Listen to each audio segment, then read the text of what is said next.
Bonjour et bienvenue dans notre entretien d'aujourd'hui. Ça se passe au Parti de Front Congolais pour la démocratie et FCD en sigle. Aujourd'hui, je suis avec Monsieur Parfait, il est professionnel de la santé et cadre de FCD. Bonjour Monsieur Parfait. Je vais parler de la journée internationale du cancer qui est célébrée chaque année le 4 février. Alors quel est votre point de vue par rapport au cancer? D'abord, c'est quoi les cancers? Merci. Avant de commencer à définir notre sujet du jour, je commencerai d'abord par remercier le Seigneur qui nous a donné vie et aussi à dire un grand merci au président de notre parti, l'honorable Pierre Kangoudia, qui a tenu à ce que des émissions comme ça puissent se passer afin de pouvoir éclairer la population congolaise et surtout les Quinois en particulier. Parce que c'est avec les gens de ces idées que nous aurons la facilité de pouvoir, s'il est faut, conduire demain notre pays à bonne destinée. Écoutez, les cancers, c'est une maladie d'abord grave qui actuellement pose un très grand problème de santé publique. Nous définissons les cancers comme étant la prolifération exagérée, une multiplication exagérée des cellules. Et à l'issue de cette multiplication exagérée, nous pouvons soit aboutir à un décès ou soit aboutir à une guérison si la prise en charge est correcte et si surtout la prise en charge est prise en amont. Et c'est ça la définition du cancer. D'accord, très bien dit, très bien épinglé de choses. Parlons des épidémiologies de cancer. Qu'est-ce qu'on peut s'attendre à ça?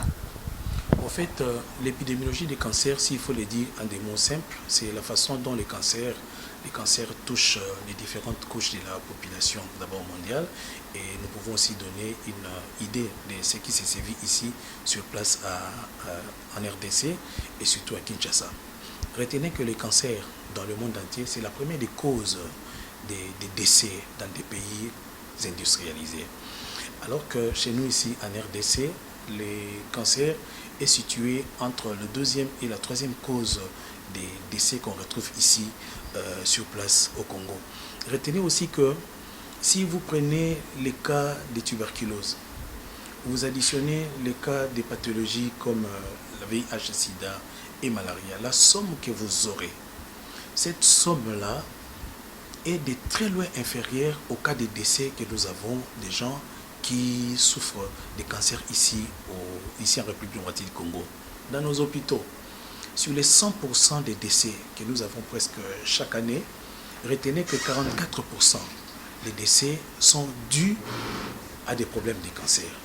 Et retenez aussi qu'il y a plusieurs formes de cancer, mais c'est vraiment un problème de santé publique qui doit attirer l'attention de l'autorité, qui a d'ailleurs attiré déjà l'attention de notre honorable Pierre Kangoudia, qui a voulu que cette émission puisse avoir lieu, afin de pouvoir sonner l'alarme à nos autorités en place pour que l'on puisse mettre un système de suivi ou de traitement qui soit adéquat, capable de pouvoir diminuer sensiblement ces taux de mortalité qui va à peu près de 44%. C'est énorme. C'est énorme.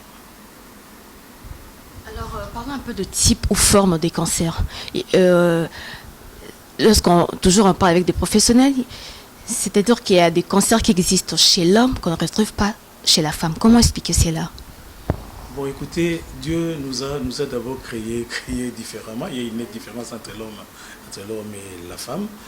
Et ce qu'il faudra vraiment retenir, il me serait difficile de pouvoir citer tous les types de cancers qui sévissent dans le monde. Mais retenez seulement que chez les hommes, les cancers qui prédominent chez les hommes, c'est les cancers du poumon.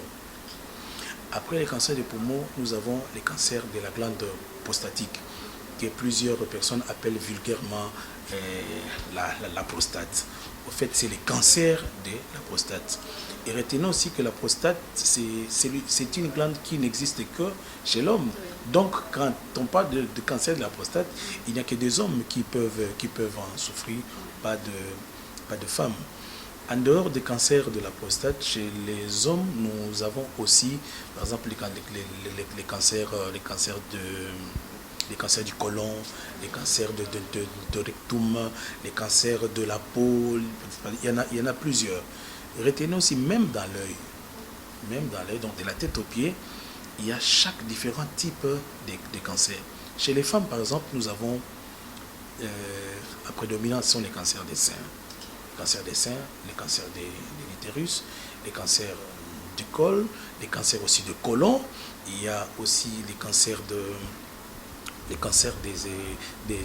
du rectum qu'on peut aussi retrouver chez la femme. Donc, il y a plusieurs types de cancers qui me sera assez difficile de les étaler. Comment reconnaître qu'on a un cancer de sein? Parce que je suis femme, je suis là face à vous.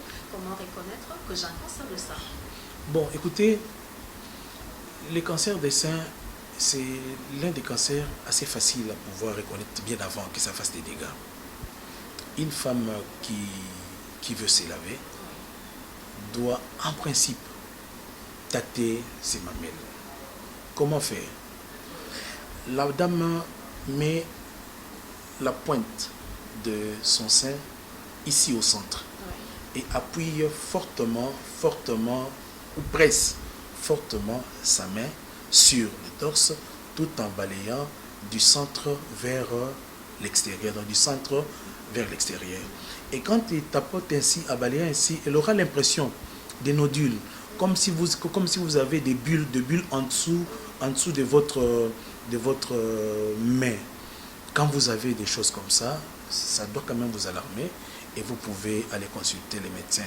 Et on demande aussi à des hommes, parce que ceux qui manient beaucoup plus cet organe, ce sont aussi les hommes, de ne pas trop seulement se fier aux sentiments, mais il faut aussi faire un petit docteur en tâtant très bien les seins de la dame et de voir si vous pouvez retrouver quelques nodules.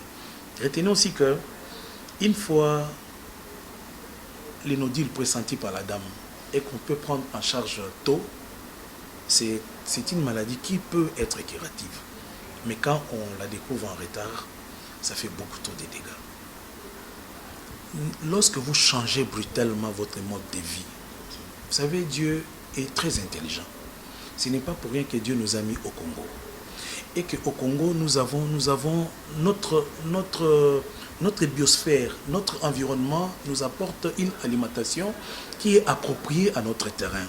Mais lorsque vous dites non, nous n'allons pas manger nos pondous normalement, nous n'allons pas manger nos ngaïngaï et consorts, vous importez des trucs, vous importez les makoso, vous importez les dindons, vous importez plusieurs histoires. Ces changements d'alimentation qui n'est même pas approprié à nous causent beaucoup trop de problèmes. Et c'est vrai que parmi les causes majeures, vous avez changement de mode de vie. Changement de mode de vie, un désordre alimentaire. Et il faudra aussi savoir que la vie, il faut l'amener délicatesement. Je prends un exemple du cancer du col. Une femme qui commence trop les relations sexuelles et qui en a avec plusieurs hommes, sûrement, certainement, elle va se retrouver avec un homme qui va lui injecter, lui apporter un virus, les papillomas, qui sera à l'origine du cancer du col. Donc, si vous avez mené une vie saine, une vie réservée, une vie appropriée, vous ne tomberez pas dans ces cas-là. Donc, il faut vraiment veiller sur les changements des modes de vie. C'est vraiment à l'origine de plusieurs cancers que nous avons ici. Il y a aussi autre chose, des expositions aux rayons nocifs. Ces rayons nocifs peuvent être à l'origine de changements de la multiplication de l'une de nos cellules et qui seraient à l'origine de tout ça. Vous avez aussi, vous êtes frappé d'une maladie simple qu'on appelle la fièvre jaune. Médicalement parlant, c'est des ictères. Cette ictère, on a des maladies ictères simples, ictères qui s'avèrent compliquées parce que ça vient de l'hépatite. Cette ictère est capable de pouvoir vous donner l'hépatite B ou l'hépatite C. Mais cette hépatite B, hépatite C, quand vous ne soignez pas tôt, quand on ne sait pas repérer ces germes-là en avance, et que l'on ne peut les dépister que lorsque les derniers signes ou les signes avant-coureurs commencent à se présenter, déjà votre foie est détruit à 80%. Donc ça veut dire, du fait qu'il n'y avait pas les dépistages avant, nous l'avons repéré après, c'est un peu difficile. C'est un peu difficile pour soigner des cas comme ça. Donc, menez une vie saine, mangez équilibré, faites les sports et voyez de temps en temps le médecin. Allez vous faire de temps en temps un check-up, ne fût-ce que 1 à 2 fois l'année. Ça pourra vous faire éviter ces maladies graves. Parce que ma soeur, je voudrais quand même le souligner aussi, tous les cancers, la majorité des cancers, 75% des cancers que nous avons au monde sont curables. À une seule condition, que ça soit dépisté avant. Et la seule manière de dépister ces cancers en avance, c'est de se dire, écoutez, en une année, je revois chaque 6 mois mon médecin pour un check-up général. Là, vous pouvez avoir une mission, que ce soit pour l'homme, que ce soit pour la femme. Bref, clé pour ça.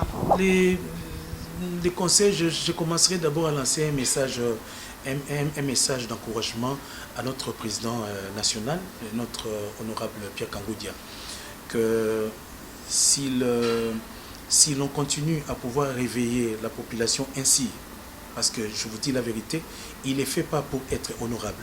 Il le fait parce que c'est un humain, parce qu'il est attaché à la communauté. Il met toujours l'homme au centre du développement. S'il peut, des fiscs, accepter qu'il y ait des émissions comme ça, Madame Defer, Docteur Onia, je crois que Kinshasa, le Congo, voire même le monde entier, pourra avoir la dose des fiscs qui était un changement.